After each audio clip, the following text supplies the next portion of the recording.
Antes de que el mundo temiera una guerra nuclear, antes de que Irán se convirtiera en un nombre que genera tensión global, antes de cualquier misil, ya había una historia escrita en las páginas de la Biblia.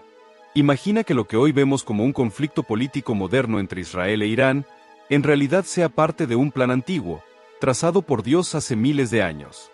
No comenzó en salas de negociación, ni entre líderes mundiales.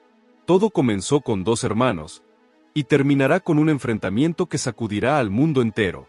Podrías pensar que esto es solo una disputa internacional más. Pero, ¿y si hubiera algo mucho más profundo detrás? ¿Y si las escrituras no solo anticiparon este conflicto, sino que identificaron a los protagonistas, revelaron sus alianzas, y nos mostraron cómo todo llegará a su fin? Esto no es solo una guerra por territorio o poder. Es un choque de destinos. Una batalla espiritual vestida de geopolítica.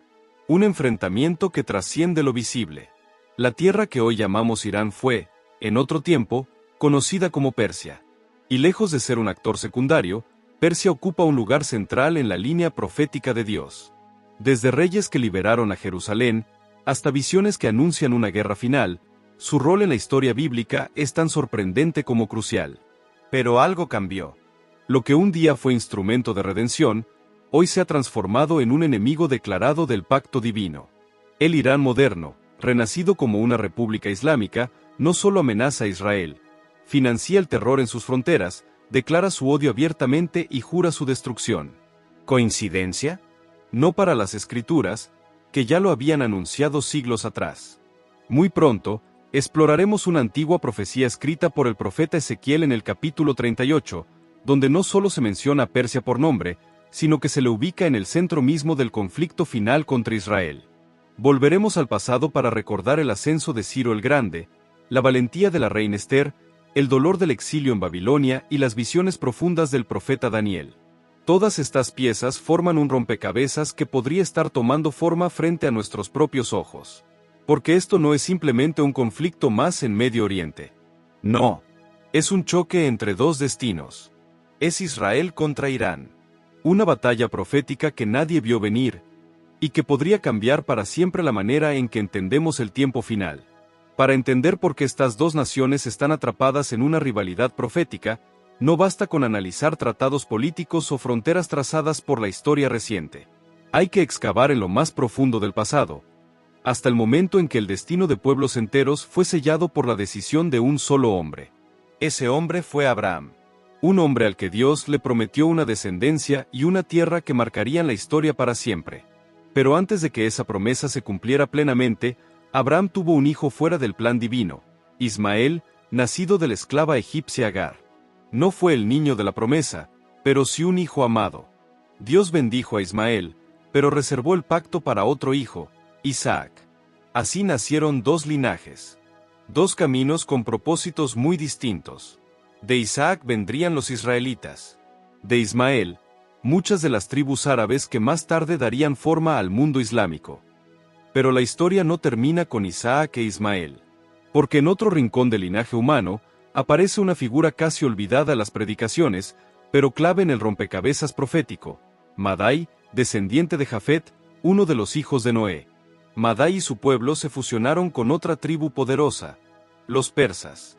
Juntos formarían un imperio que dominaría vastas regiones del mundo antiguo, el imperio medo-persa, la raíz ancestral de lo que hoy conocemos como Irán. Desde esos días, la historia dejó de ser solo una línea genealógica, y se convirtió en un drama espiritual a escala global. Israel e Irán no son simplemente países enfrentados por ideología. Son herederos de dos corrientes proféticas. Una, nacida de la promesa divina. La otra, bendecida desde lejos, observando desde la periferia del pacto. Pero ambas vistas por Dios. Ambas con un rol en su plan eterno. Y ambas destinadas a cruzarse, no por accidente, sino por diseño. Y esto es lo que muchos no logran ver, que Dios no ignoró a ninguna de estas líneas. No solo eligió a Isaac, también escuchó a Ismael. Ambas ramas fueron parte del diseño divino, cada una con un papel que desempeñar en el gran drama de la redención. Los descendientes de Isaac fueron llamados a portar la promesa. Los de Ismael, junto con los de Jafet, entre ellos los persas, tendrían una función distinta, poner a prueba esa promesa. Desde el principio, el conflicto estaba sembrado en su identidad. Y esa tensión no murió en el desierto. No desapareció con el paso de los imperios. Ha seguido latente, atravesando los siglos, hasta que finalmente, como una corriente subterránea, vuelve a salir a la superficie, justo cuando la profecía lo anunció. Porque esta historia no terminó con Abraham. Esa fue solo la primera página. Hoy, cuando escuchamos la palabra Irán, pensamos en amenazas nucleares, dictadores religiosos y un odio visceral hacia Israel. Pero mucho antes de que esa nación se convirtiera en un epicentro de tensión global, su antigua identidad, Persia, jugó un papel asombroso y lleno de luz en la historia del pueblo de Dios. Todo comenzó con una tragedia nacional. Jerusalén fue destruida por Babilonia en el año 586 a.C. El templo quedó reducido a ruinas, y los judíos fueron arrancados de su tierra. Lo que parecía el fin del pacto, era en realidad el preludio de un giro divino. Porque Dios ya lo había prometido, el exilio no sería para siempre. 70 años después, apareció un rey que no conocía al Dios de Israel, pero que ya había sido llamado por su nombre mucho antes de nacer: Ciro, rey de Persia. Un gobernante pagano, pero escogido por Dios para iniciar un nuevo capítulo en la historia de la redención. Más de un siglo antes de que Ciro subiera al trono, el profeta Isaías ya había escrito su nombre. No era israelita, ni sacerdote, ni profeta. Y sin embargo, Dios lo llamó mi ungido. ¿Cómo puede un rey extranjero recibir tal título? Porque el plan de Dios no conoce fronteras ni linajes. Él usa a quien quiere, incluso a los que no lo conocen. Ciro conquistó Babilonia, el imperio que había esclavizado al pueblo de Dios. Pero en lugar de oprimir, hizo algo impensable: firmó un decreto para liberar a los judíos y permitirles regresar a su tierra. Esdras 1:2 registra sus palabras: El Dios del cielo me ha dado todos los reinos de la tierra, y me ha encargado reconstruir su templo en Jerusalén. Gracias a este rey persa, el pueblo regresó. El templo fue levantado de nuevo. El corazón de la adoración fue restaurado. Persia, una nación fuera del pacto, se convirtió, por un momento, en el canal por el cual Dios trajo esperanza. El mismo imperio que hoy amenaza con borrar a Israel, en el pasado fue el que ayudó a levantarlo. Pero la historia de Persia no terminó con la libertad. Lo que vino después no fue redención, fue una amenaza más oscura y peligrosa. Porque en la siguiente generación, el imperio persa se convirtió en el escenario de un plan mortal. No reconstrucción, sino exterminio. Bajo el reinado del poderoso rey Jerjes, y conocido en la Biblia como Asuero, el imperio alcanzó una grandeza inmensa. Desde la India hasta Etiopía, su dominio era absoluto. Y detrás de los muros dorados de su palacio, oculto entre protocolos y banquetes, vivía una joven huérfana judía con un llamado del cielo: Esther. Ella no tenía corona, ni ejército, ni poder, pero llevaba sobre sus hombros el destino de su pueblo. La amenaza llegó de parte de Amán, un alto funcionario lleno de odio. Convenció al rey de firmar un decreto que ordenaba la destrucción total de todos los judíos. Era legal. Era sellado. No había vuelta atrás. Pero el cielo ya se había adelantado. Esther no estaba allí por casualidad. Había sido colocada estratégicamente por la mano invisible de Dios, justo para un tiempo como este. Su primo Mardoqueo lo entendió y la desafió con palabras que siguen retumbando hasta hoy. Y quién sabe si para esta hora has llegado al reino. Con temor, pero también con fe, Esther se presentó ante el rey, arriesgando su vida. Allí reveló todo: su identidad, su pueblo, y el complot de Amán. El palacio tembló. La verdad encendió la ira del rey. Amán fue ejecutado, y se autorizó un nuevo decreto: los judíos podían defenderse. Lo que siguió fue más que un giro político. Fue un rescate sobrenatural. Dios no solo salvó a su pueblo del exterminio, recordó al mundo, y a nosotros, que incluso en tierras extranjeras, incluso bajo imperios paganos, incluso rodeados de enemigos, Él sigue obrando. Porque cuando Dios levanta a alguien, incluso una voz solitaria se convierte en trompeta de liberación. Pero junto con esa gran liberación, también quedó una advertencia. Porque aunque Persia fue usada por Dios para proteger, dentro de sus muros también habitaba la semilla del peligro. El mismo imperio que había dado refugio, también había generado una amenaza de aniquilación. Y eso nos lleva a una verdad inquietante. Lo que hoy es refugio, mañana puede convertirse en campo de batalla. Porque cuando Persia resurja una vez más en la historia, no lo hará con un decreto de paz, sino con misiles, odio declarado y una ambición ardiente: borrar a Israel del mapa. Y las escrituras ya lo sabían. Esa transformación de Persia no tomó a Dios por sorpresa. Fue parte de un patrón profético que se viene desarrollando desde tiempos antiguos. Porque la historia de esta nación no solo brilla con propósito divino, también anuncia una sombra que, en nuestros días, empieza a cubrir el escenario otra vez. Con el paso de los siglos, el imperio persa cayó. Lo que siguió fueron siglos de invasiones y transformaciones: griegos, árabes, mongoles, otomanos. Todos dejaron su huella sobre la tierra que una vez gobernó Ciro. Pero ninguna de esas etapas trajo el regreso del Persia profética, hasta que algo cambió en el siglo XX. En 1979, un terremoto espiritual sacudió a Oriente Medio. La revolución islámica derrocó al gobierno prooccidental de Irán y dio paso a un régimen teocrático dirigido por los clérigos chiitas, encabezados por el ayatolá Ruhollah Jomeini. Fue el nacimiento de un nuevo tipo de Irán, no solo una nación, sino una causa espiritual. Desde ese momento, la misión de Irán fue clara: oponerse a Occidente y eliminar a Israel. Pero no como rival político, sino como enemigo religioso. En su constitución está escrito, en sus discursos se repite: muerte a Israel. Y con miles de millones en armas, apoyo a grupos terroristas como Hezbollah y Hamas, y ambiciones nucleares, Irán dejó de ser simplemente un país para convertirse en una amenaza profética. Lo que una vez fue una herramienta de restauración, hoy se ha transformado en un instrumento de rebelión espiritual. El Irán moderno no es simplemente un enemigo político de Israel, es el despertar de un espíritu antiguo que las escrituras ya habían previsto. No estamos viendo solo historia, estamos viendo profecía en movimiento. Porque la Biblia no solo nos mostró cómo Persia ayudó a levantar a Israel, también nos advirtió que, en los últimos tiempos, se levantaría nuevamente. No para edificar, sino para atacar. No como escudo, sino como espada. Y esa transformación, de aliado a adversario, no es solo una evolución histórica, es un cumplimiento profético. El Irán que vemos hoy no es un accidente. Es una pieza colocada con precisión en un escenario que Dios ya había descrito. La pregunta no es solo por qué Irán odia a Israel, sino por qué Dios permitiría que eso ocurriera. Y la respuesta es tan profunda como inquietante, porque incluso los enemigos pueden ser usados por Dios como parte del plan.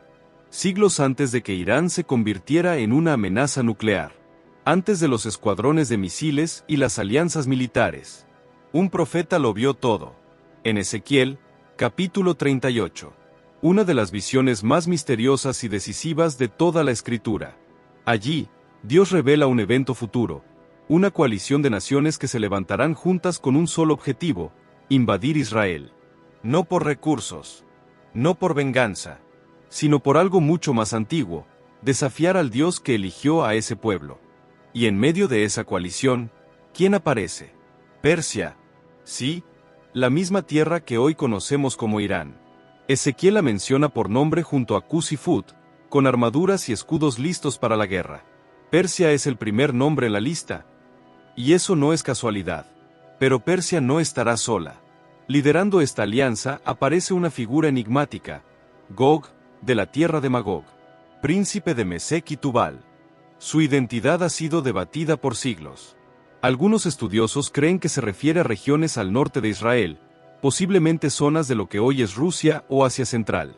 Junto con Gog, se unirán naciones como Cus, Sudán o Etiopía, Fut, Libia, y otros aliados. Todos con un solo fin: rodear a Israel y atacarla en los días postreros. Es una ofensiva coordinada. Una invasión no solo estratégica, sino espiritual. Y aunque hoy esto suene a futuro lejano, los movimientos actuales se alinean de forma inquietante con esta visión antigua. Irán fortalece lazos militares. Sus aliados se posicionan. Sus enemigos se definen. Las piezas están en el tablero. Y lo que Ezequiel vio hace más de 2.500 años, podría estar comenzando a tomar forma justo ahora. Pero este no será un conflicto que se resuelva en mesas de negociación. No será una guerra ganada por diplomacia ni tecnología. Porque cuando esta coalición se levante contra Israel, será Dios mismo quien entre al campo de batalla. Ezequiel 38, 10-11 nos muestra el corazón de esta rebelión. Dice que en ese día, pensamientos malignos surgirán en la mente de Gog, y dirá: subiré contra una tierra indefensa, contra un pueblo tranquilo que vive en ciudades sin murallas. Será un ataque inesperado, contra un Israel confiado. Pero lo que estos enemigos no saben, es que están a punto de enfrentarse al Dios del cielo. Más adelante, en los versículos 18 al 23, Dios declara su respuesta con palabras que estremecen: mi furor se encenderá, y ejecutaré juicio con pestilencia, sangre, lluvia torrencial, granizo, fuego y azufre ardiente. Esta no será una simple defensa militar. Será una demostración sobrenatural de poder. Un acto de justicia divina. Para que el mundo entero sepa que el pacto de Dios no puede ser tocado sin consecuencias eternas. Y si crees que esto suena a algo lejano, solo mira el panorama actual. Irán ya no oculta sus intenciones. Financia, entrena y arma a grupos terroristas que rodean a Israel por el norte y el sur. Hezbollah en el Líbano. Milicias en Siria. Hamás en Gaza. Todos moviéndose como piezas dentro de una misma estrategia. Las alianzas que Ezequiel describió hace milenios están comenzando a tomar forma frente a nuestros ojos. Naciones hostiles, ideologías alineadas y un objetivo común: eliminar a Israel del mapa. Lo que parecía un pasaje simbólico, ahora se lee como un titular en tiempo real. Pero aquí está lo más importante. Esta historia no termina con la derrota de Israel. Termina con la gloria de Dios manifestándose delante de todas las naciones. Porque cuando el mundo crea que ha arrinconado al pueblo del pacto, será entonces cuando el cielo responda con fuego, con poder y con una victoria que nadie podrá atribuir a los hombres, solo a Dios. Y si hay un lugar en la tierra donde convergen las promesas, los juicios y los destinos, ese lugar es Jerusalén. No es solo una capital. No es solo una ciudad antigua. Es el epicentro del plan redentor de Dios y el objetivo final de las naciones en rebeldía. A lo largo de la historia, innumerables ejércitos han marchado hacia ella. Reyes, imperios, cruzadas, todos la han codiciado. Pero la Biblia nos dice que el conflicto final no será por petróleo, ni economía, ni poder territorial. Será por algo mucho más profundo: el trono del propósito eterno de Dios. Zacarías 14:4 lo anuncia con precisión. En aquel día, sus pies se posarán sobre el monte de los olivos, al oriente de Jerusalén, y el monte se partirá en dos. Este no es un símbolo. Es un punto geográfico real. El mismo lugar desde donde Jesús ascendió, será el lugar donde volverá. Y no regresará como cordero, sino como rey guerrero, para enfrentar a las naciones que se levantaron contra su pueblo. Hoy, los líderes de Irán no ocultan su ambición. Hablan abiertamente de liberar Jerusalén. Llaman a Israel el pequeño Satán y declaran que su destrucción es no solo una meta política, sino una misión religiosa. Y mientras el mundo lo ve como retórica extremista, la Biblia lo revela como un reflejo de una batalla mucho más antigua. Porque Jerusalén no pertenece ni a los clérigos de Irán ni únicamente al Estado de Israel. Pertenece al Dios que puso su nombre allí para siempre. En 2 Crónicas 6:6, el Señor declara: he escogido a Jerusalén para que en ella esté mi nombre, y he escogido David para que gobierne a mi pueblo Israel. Eso significa que cada misil que apunta hacia Jerusalén no va solo contra una ciudad, va contra el Dios que la escogió. El Monte de los Olivos no es solo tierra santa. Es la línea entre los reinos humanos y el reino eterno. Y cuando el mundo vuelva a mirar hacia Jerusalén con odio, cuando los enemigos se acerquen, no será un giro nuevo. Será el eco de una profecía que se está cumpliendo, y el escenario del regreso del rey. Pero lo que ocurre en la superficie, las noticias, los tratados, los ataques, no es todo lo que está en juego. Detrás de cada ejército, detrás de cada bandera, se libra otra guerra. Una guerra que no se ve con ojos humanos, pero que arde con más furia que cualquier misil, una guerra espiritual. La Biblia nos abre esa cortina en Daniel capítulo 10. El profeta recibe la visita de un ángel que le revela algo sorprendente. Durante 21 días, fue detenido, no por un hombre, sino por el príncipe de Persia. No era un rey terrenal, sino una entidad espiritual, una autoridad demoníaca que operaba detrás del imperio persa. Y si hubo un príncipe espiritual en Persia entonces, ¿qué poder opera hoy tras Irán? Efesios 6:12 nos da la respuesta. No luchamos contra carne ni sangre, sino contra principados, potestades y huestes de maldad en las regiones celestes. La guerra de Irán contra Israel no es solo ideológica. Es impulsada por fuerzas oscuras, ancestrales, empeñadas en borrar el testimonio viviente del pacto de Dios. Y aquí es donde todo se vuelve más claro y más urgente. Porque el odio contra Israel no es simplemente político ni territorial. Es espiritual. Es el reflejo de una rebelión antigua contra el Dios del pacto. Por eso no es extraño que este odio venga acompañado de algo más oscuro, el espíritu del anticristo. En 1 de Juan 2:18, la Escritura nos advierte que este espíritu ya está en acción. Es una fuerza que niega al Padre y al Hijo, que se opone a todo lo que represente el reino de Dios. Y sí, se manifiesta en ideologías, en sistemas y en naciones enteras que arremeten contra lo que Dios ha establecido. La misión de Irán de destruir a Israel no es solo estrategia militar, es una manifestación directa de ese espíritu. Un intento demoníaco por borrar de la tierra toda evidencia del pacto eterno. Pero lo que el infierno olvida es que cada ataque contra Israel es, en realidad, un ataque contra el carácter mismo de Dios. Y todo intento de maldecir lo que Él ha bendecido, terminará en juicio. Entonces, ¿qué hacemos nosotros mientras todo esto ocurre? ¿Observamos como espectadores? ¿Pasamos los titulares como si no tuvieran nada que ver con nosotros? No. Si esto es profecía en marcha, la Iglesia no puede quedarse sentada. No fuimos llamados a mirar desde lejos. Fuimos llamados a responder.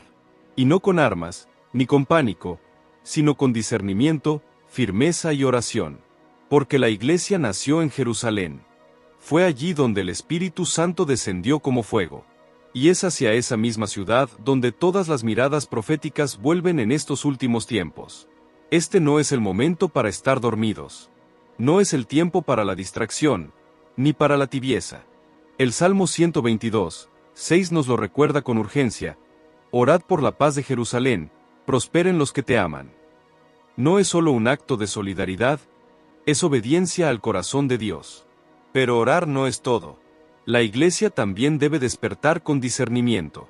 No podemos ver el conflicto entre Israel e Irán como una simple noticia más. Detrás de cada titular hay un estremecimiento espiritual. Y cada estremecimiento es una señal de que el cielo se está preparando para intervenir. Mientras el mundo se alista para la guerra, nosotros nos preparamos para la venida del Rey. Así que pregúntate, ¿estás viendo con los ojos del Espíritu? ¿Estás discerniendo los tiempos? ¿Estás listo para lo que viene? Si este mensaje abrió tus ojos, si sentiste que algo dentro de ti se encendió al escuchar esta historia profética, no lo ignores. Únete a nosotros. Suscríbete a este canal. Comparte este video con otros. Pero, sobre todo, ora, clama, vuelve tu rostro hacia Jerusalén. Porque aunque la guerra ya esté escrita, la manera en que respondamos todavía se está escribiendo hoy. Para continuar viralizando a Cristo, suscríbete a nuestro canal y disfruta de cada capítulo de la Biblia, visualizado en video.